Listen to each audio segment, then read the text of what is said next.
வாழ்க பாரதம், வளர்க இந்து மதம், உயர்க இறை தொண்டு. இன்றைக்கி சமூக ஊடகங்களில் பார்த்திங்கன்னா எங்கே பார்த்தாலும் இந்த சனாதனத்துக்கு எதிரான கருத்துக்கள், சனாதனத்திற்கு ஆதரவான கருத்துக்கள், இப்படி கருத்து மோதல்கள் தொடர்ச்சியாக இருந்துக்கிட்டு இருக்குது. உண்மையிலேயே உள்ளபடியே இந்த சனாதனம்னா என்ன, அதே போல் இந்த சனாதனம் இன்றைக்கி கடைபிடிச்சிக்கிட்டு இருக்காங்களா, இல்லை சனாதனத்தை வளர்த்துவதற்கு யாராவது பாடுபட்டு கொண்டிருக்கிறார்களா? அதே போல் இந்து தர்மம், இந்த சனாதனம்ங்கிறது இந்து தர்மம், அதில் எந்த மாற்றமும் இல்லை. இந்துக்களுடைய வாழ்க்கை முறை சனாதனம். வாழ்க்கை முறை, வாழ்க்கை தத்துவம், இறைநிலை அடைவது, இறைவனை சேருவது, அதே போல் ஒழுக்கம், இதையெல்லாம் கற்றுக் கொடுப்பது தான் இந்த சனாதன தர்மம். இந்த தர்மத்தை இன்றைக்கி இந்து மக்களாக இருக்கக்கூடிய நமக்கு எல்லாருக்கும் எல்லா விஷயங்களையும் இந்து தர்மத்தில் இருக்கக்கூடியது நம்மளுடைய புராணங்கள், இதிகாசங்கள், மகாபாரதம், ராமாயணம், சிவபுராணம், கந்த புராணம், அதே போல் 18 சித்தர்கள், 63 நாயன்மார்கள், இவர்களுடைய வாழ்க்கை வரலாறு, இதெல்லாம் எல்லா இந்துக்களுக்கும் தெரியுமானா கண்டிப்பாக இல்லை. அதே போல் சித்தர்கள் எழுதி வைத்த மருத்துவ குறிப்புகள், அதே போல் சித்தர்கள் வழிகாட்டி இருக்கக்கூடிய விஷயங்கள், இதையெல்லாம் யாருக்கிட்ட இருக்குது? நம்ம இந்துக்கள் எல்லாத்துக்கும் தெரிஞ்சிருச்சான்னா கண்டிப்பாக இல்லை. இப்போ இந்த மதம் அப்படிங்கிறத பொறுத்தவரையிலும் ஏதோ தனிப்பட்ட ஒரு விஷயம் அல்ல. மதம்ங்கிறது ஒரு பெயர் கிடையாது. இந்த மதம்ங்கிறது நம்மளுடைய முன்னோர்கள் நமக்கு வகுத்து வைத்திருக்கக்கூடிய ஒரு வாழ்க்கை நெறி. இதில் சாதிய விஷயங்கள் இருக்குது. சனாதனத்தில் சாதி இருக்குது, அதில் கீழ் ஜாதி மேல் ஜாதி இருக்குது, இப்படி எத்தனை வேண்டாலும் சொல்லி கொண்டு போகலாம். அப்படி இருந்தாலும் ஒவ்வொரு காலகட்டத்திலும் எது தேவையோ அதை நாம் மாற்றிக்கொண்டு வந்து கொண்டிருக்கிறோம். இப்போ அன்னைக்கு காலகட்டத்தில் எது தேவையோ அதை அவர்கள் செய்திருப்பார்கள். இன்றைக்கி எது தேவையோ அதை நாம் செய்து கொண்டிருக்கிறோம். இன்றைக்கி பொறுத்தவரையிலும் தமிழகத்தில் இந்தியா ஃபுல்லாக இருக்கக்கூடிய மக்கள் எல்லாரும் பார்த்திங்கன்னா சட்டத்திற்கு அடிபணிய வேண்டும். சட்டம் என்ன சொல்லுதோ அதன்படி கடைபிடிக்க வேண்டும். தவறு இழைக்கும் பட்சத்தில் தண்டனை உண்டு. இவ்வளோதான். இப்போ இன்றைக்கி அதன் அடிப்படையில் தான் நம்ம அரசாங்கம் நடந்துக்கிட்டு இருக்குது, மக்கள் நடந்துக்கிட்டு இருக்கிறாங்க. அதில் தவறு இழைத்தால் தண்டனை அப்படிங்கிற சூழ்நிலை இருந்துக்கிட்டு இருக்கு. இந்த நேரத்தில் இது ஒவ்வொருத்தருடைய தனி மனிதனுடைய வாழ்க்கை நெறிமுறை. நான் எப்படி வாழணும், நான் எப்படி தெய்வ வழிபாடு பண்ணணும் அப்படிங்கிறது அவரவருடைய தனி மனிதனுடைய விஷயம். இந்த தனி மனித விஷயத்தில் நமக்கு இந்த சனாதன தர்மம் ஒரு மனிதனை இறைவனாக்கக்கூடிய வாய்ப்பை உருவாக்கி வச்சிருக்கு. அப்படி உருவானவங்க தான் இந்த 18 சித்தர்கள், 63 நாயன்மார்கள், இப்படி ஏராளமான விஷயங்களை நம்மளுடைய இந்து தர்மம் நமக்கு கொடுத்துருக்கு. இத்தனை விஷயங்களில் பார்த்திங்கன்னா அறிவியல் விஷயங்கள், ஆன்மீக விஷயங்கள் அனைத்திற்கும் நம்ம மதத்தில் இருந்து தான் யாராக இருந்தாலும் சில விஷயங்களை தேர்ந்தெடுத்து எடுத்துகிட்டு போக முடியும். அதே போல் விஞ்ஞானம் அப்படின்னு சொல்லக்கூடிய விஷயங்களில் நம்ம இந்து மதம், நம்மளுடைய புராணங்கள் எவ்வளோ அழகாக சொல்லியிருக்கு தெரியுமா? இப்போ ராமர் வனவாசம் இருக்கும்போது சீதையை ராவணன் புஷ்பக விமானத்தில் சிறையெடுத்தான் ஒரு கதை. இப்போ உதாரணத்துக்கு அவருடைய அந்த காலகட்டத்தில் வானில் பறக்கக்கூடிய ஒரு விமானம் இருந்துச்சு அப்படின்னு சொல்லி அன்னைக்கு விஞ்ஞானபூர்வமாக அன்னைக்கு இருந்தது இல்லைங்கிற ஆய்வுக்கு அடுத்த கட்டமாக அதை எழுதியவர் இப்படி ஒன்று இருக்கிறது அல்லது இப்படி ஒன்று வரப்போகிறது அப்படின்னு புரிஞ்சுக்கிட்டு தான் புஷ்பக விமானம்னு எழுதியிருப்பார். இப்போ கொஞ்சம் சிந்திச்சு பாருங்கள், அறிவியல் எவ்வளவு தூரம் அன்னைக்கு இருந்திருக்கு அப்படின்னு. அதுக்கடுத்தது பார்த்திங்கன்னா தொலைதூரமான விஷயங்களை இன்றைக்கி தெளிபதின்னு சொல்லுவோம்.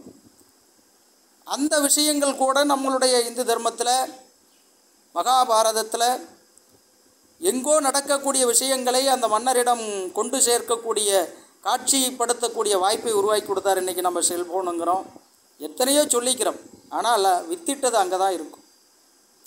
இந்த மாதிரி நம்மளுடைய அறிவியல் பூர்வமான, அதே போல் ஆன்மீகம் சார்ந்த இன்னும் எத்தனையோ யோகங்கள் இருக்குது, தியானங்கள் இருக்குது, தவங்கள் இருக்குது. ஒரு மனிதனுக்கு அடுத்த நிலையை அடைவதற்கான வாய்ப்பை இறைவன் கொடுத்திருக்கிறான். இந்த அற்புதமான ஒரு விஷயம் இந்த சனாதன தர்மம், இந்து தர்மம் நம்மளுடைய இந்து மக்கள்கிட்ட இதையெல்லாம் புரிஞ்சிக்காத மக்கள்கிட்ட கொண்டு போய் சேர்த்தாத இருந்தது இந்த அரசியல் கட்சிகள் தான். நல்லா புரிஞ்சுக்கணும். தொடர்ச்சியாக நம்மளுடைய எப்பொழுது மன்னர் காலத்திலிருந்து அடுத்தது பிரிட்டிஷ் காலம் அதுக்கு அடுத்தது நம்மளுடைய இந்தியாவுக்கு சுதந்திரம் அடைஞ்சோ இன்றைக்கி 70 வருஷ காலத்தில் நம் நாட்டை ஆண்ட, தமிழகத்தை ஆண்ட அரசியல் கட்சிகள் நம்மளுடைய பண்பாடு, கலாச்சாரம், நம்மளுடைய ஆன்மீக நெறியை மறைப்பதற்கான வேலையை செய்திருக்கிறார்களே ஒழித்த எந்த அரசியல் கட்சிகளும் வளர்த்துவதற்கான வேலை செய்யலை. இப்போ உதாரணத்துக்கு அறநிலைத்துறை கோயில் இருக்குது, அறநிலைத்துறை கட்டுப்பாட்டில் இருக்குது. எத்தனை கோயிலில் நல்லா புரிஞ்சுக்கோங்க, எத்தனை கோயிலில் நம்மளுடைய தர்ம நெறியை போதிக்கக்கூடியவர்கள் இருக்கிறாங்க. ஒரு கோயிலுக்கு போனால் அர்ச்சனை அதோடு முடிஞ்சுது. ஆனால் ஒரு கோயிலில் இந்து தர்மம்னா என்ன, சனாதன இந்து தர்மத்தை எப்படி நாம் கடைப்பிடிக்கணும், இருக்கக்கூடிய ராமாயணம், மகாபாரதம், சிவபுராணம், கந்தபுராணம் இதெல்லாம் அதே போல் பொறுத்திங்கன்னா தியான முறைகள் இதையெல்லாம் எங்கேயாவது எல்லா மதத்துலேயும் இருக்குல்ல. ஒவ்வொரு மதத்துலேயும் இப்போ கிறிஸ்டின் எடுத்துக்கிட்டிங்கன்னா அவங்களுடைய பைபிள் வச்சு அந்த பைபிளில் இருக்கக்கூடிய விஷயங்களை வைத்து தான் அவங்களுடைய வழிபாடுகள் இருக்கும். முஸ்லீம் எடுத்துக்கிட்டால் குரானை வச்சு தான் அந்தளுடைய இருக்கக்கூடிய நன்மைகளை சொல்லி தான் அவங்களுடைய வழிபாடுகள் இருக்கும். ஆனால் இந்து மதத்தில் இருக்கக்கூடிய இத்தனாயிரம் கோயில்கள் அறநிலைத்துறை கட்டுப்பாட்டில் எடுத்த கோயிலில் எந்த இடத்துலையாவது நம்மளுடைய இந்து தர்மம் வளர்த்துவதற்கான வேலைகளை இதுவரையிலும் செஞ்சுருக்கிறாங்களா? இல்லை. சிறப்பு கட்டணம், விஐபி கட்டணம், ஸ்பெஷல் தரிசனம், யாகத்துக்கு இவ்வளோ, பரிகாரத்துக்கு இவ்வளோ, அர்ச்சனைக்கு இவ்வளோ, அபிஷேகத்துக்கு இவ்வளோ கட்டணம் வசூல் பண்ணுற நிலையில் தான் இருக்குது. ஒழிஞ்சு மக்கள்கிட்ட நம்மளுடைய தர்மத்தை போதிக்கக்கூடிய ஒரு போதகரையாக இருக்கக்கூடாது. ஒரு கோயிலில் அர்ச்சகர் மட்டுமே இருந்துட்டால் போதுமானதா? அப்போ இந்து மதம் ஒரு துறை இருக்குன்னு வச்சுக்கோங்க. ஒரு துறை இருந்தால் அந்த துறையை வளர்ச்சி பாதையில் கொண்டுட்டு போகிறதுக்கு தான் ஒவ்வொரு துறைக்கும் ஒவ்வொரு அமைச்சர். அப்போ நம்ம இந்த அறநிலைத்துறையை வளர்த்துவதற்கான அமைச்சர்கள் இருக்க வேண்டும். இந்த சுதந்திரம் அடைந்த நாளில் இருந்து நம்ம அறநிலைத்துறை கட்டுப்பாட்டுக்கு போனவர்களுமே யாருமே அந்த இந்து மதத்தை வளர்த்துவதற்கான அல்லது இந்து மதத்தை தெரியப்படுத்துவதற்காக அல்லது இந்து மதம்னா இதுதான இந்துக்களுக்கு சாமானிய மக்களுக்கு புரிய வைப்பதற்கான வேலையை யாரும் செய்யலை.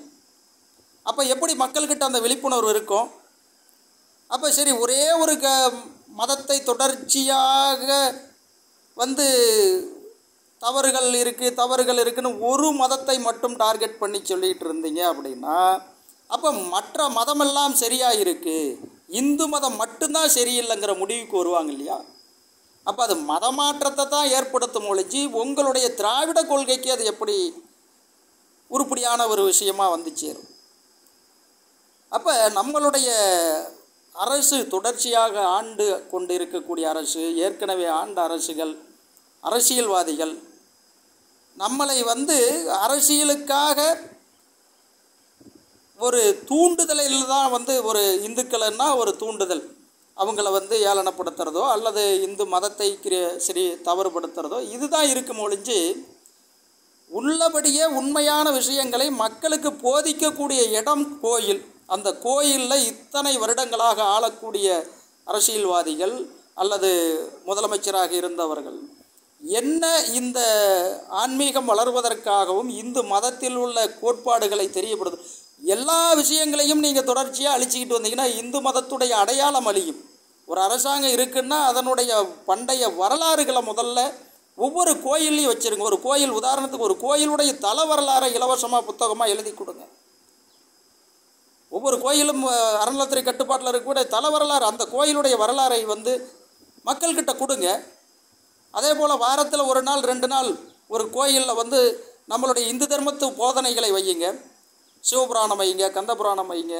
அதே போல் இந்துக்களுடைய ஆன்மீக நிகழ்வுகள் வையுங்க. அதே மாதிரி 18 சித்தர்களுடைய மருத்துவ குறிப்புகளை சொல்லி கொடுங்க. அப்போ தானே அந்த நீங்கள் எடுத்துக்கொண்ட நம்மளுடைய துறை, அதாவது அறநிலைத்துறையுடைய வேலையாக இருக்கும். அந்த கோவில் வளர்ச்சி அடையும், அந்த கோயில் இருக்கக்கூடிய மக்கள் வளர்ச்சி அடையுங்க. இந்து தர்மத்தை பற்றி புரிஞ்சிக்க முடியும். எத்தனை வீட்டில், இப்போ உதாரணத்துக்கு சொல்கிறேன், நம்மளுடைய நீங்கள் பார்த்துட்டு இருக்கீங்க, எத்தனை வீட்டில் நீங்கள் வந்து ராமாயணம், மகாபாரதம், சிவபுராணம், கந்த புராணம் வச்சுருக்க போகிறீங்க? இல்லை. ஏதோ ஒருத்தர் வந்து இழிவுபடுத்திட்டாருன்றதை உடனே புறப்பட்டு ஓடுறது, அவங்களுக்கு எதிராக பேசுறது. முதல்ல நம்மளுடைய இந்துக்கள் அத்தனை பேரும் நம்மளுடைய மதத்தில் இருக்கக்கூடிய உள் விஷயங்களை உள்ளார்ந்து ஆய்வுபடுத்தி, நம்மளை சுற்றி இருக்கக்கூடியவர்கள், நம்மளை தெரிந்தவர்கள், அறிந்தவர்களுக்கு அந்த நம்முடைய மத ரீதியான உணர்வுகளையும் நம்மளுடைய இந்து தர்மத்தை பற்றியும் எடுத்து சொல்லக்கூடிய விஷயங்கள் செய்யணும். நிறைய கார்ப்பரேட் சாமியார்கள் வந்தார்கள் இந்து மதத்தில். எல்லாருமே அவங்களுடைய பையை நிரப்பிக்கிறதுக்காகவும் அவங்களுடைய பொருளாதாரத்தை வளர்த்துக்கிறதுக்காக தான் பண்ணிகிட்டு இருந்தாங்களே ஒழிஞ்சு, இந்த தர்மத்தை வளர்த்துவதற்காகவும் இந்து மதத்தை வளர்த்துவதற்காகவும் இந்து மக்களுக்கு புரிய வைப்பதற்காகவும் யாரும் முயற்சி பண்ணலை. குழந்தைகளுக்கு ஒரு சில விஷயங்களை கற்றுக் கொடுக்க கூட நம்மளுடைய இன்னொரு மிகப்பெரிய விஷயம், நம்ம இந்து மதத்தில் தான் யாரையுமே போய் நீ என் மதத்துக்கு வா அப்படின்னு கூப்பிடாத மதம் ஒன்று இருக்குன்னா அது இந்து மதம் தான், வேறு எந்த மதமும் கிடையாது. நீ என் மதத்துக்கு வந்திருப்பான்னு இதுவரையிலும் நானும் சொல்லியிருக்க மாட்டேன், என்னை போல் இருக்கக்கூடிய சாமியார்கள், சித்தர்கள், மகான்கள் யாருமே சொல்லியிருக்க மாட்டாங்க என் மதத்துக்கு வந்துரு அப்படின்னு. இந்த மதத்தை யாரும் வந்து அழிக்கவும் முடியாது, இந்த தர்மத்தை அழிக்கவும் முடியாது. இது நீ எத்தனை முயற்சி பண்ணாலும் இது அழியக்கூடிய விஷயம் அல்ல. ஏன்னா இது வாழ்வியல் முறை. இது ஒருத்தர் ஒரு வாழ்க்கையில் ஒருத்தரோட ஒருத்தர் பிணைஞ்சிருக்கக்கூடிய வாழ்வியல் முறை. இதை நீ என்னத்தை பண்ணி இது அழிக்க முடியும்? இப்போ அழிக்க முடியாதுன்னு தெரிஞ்சு இது அவதூறு பரப்புற அப்படின்னா என்ன அர்த்தம்? மக்கள்கிட்ட பாதிப்பை உருவாக்குறது தான் அர்த்தம். அதனால் நம்மளுடைய இந்து மக்கள் அன்புக்குரியவர்கள் தெளிவாக இருக்க வேண்டும். நம்மளுடைய தர்ம சாஸ்திரங்களை தெரிஞ்சு கொள்ள வேண்டும். நம்மளுடைய பண்பாடு கலாச்சாரங்களை நாம் உள்வாங்கிக் கொள்ள வேண்டும். அப்போ நான் இதில் நம்ம சொல்லக்கூடிய விஷயம் என்னன்னா, ஜனாதன தர்மம், இந்து தர்மம், இந்துக்களின் அடையாளம், வாழ்வியல் முறை, இவைகளில் இல்லாத ஒரு விஷயம் எங்கேயுமே இல்லை. நீ எங்கு தேடினாலும் இல்லை. ஆதியும் அந்தமும் அல்லாத இறைவன், அந்த இறைவனை சேரும் மனிதன் சேரும் வழியை சொல்லும் மதம் இந்து மதம்.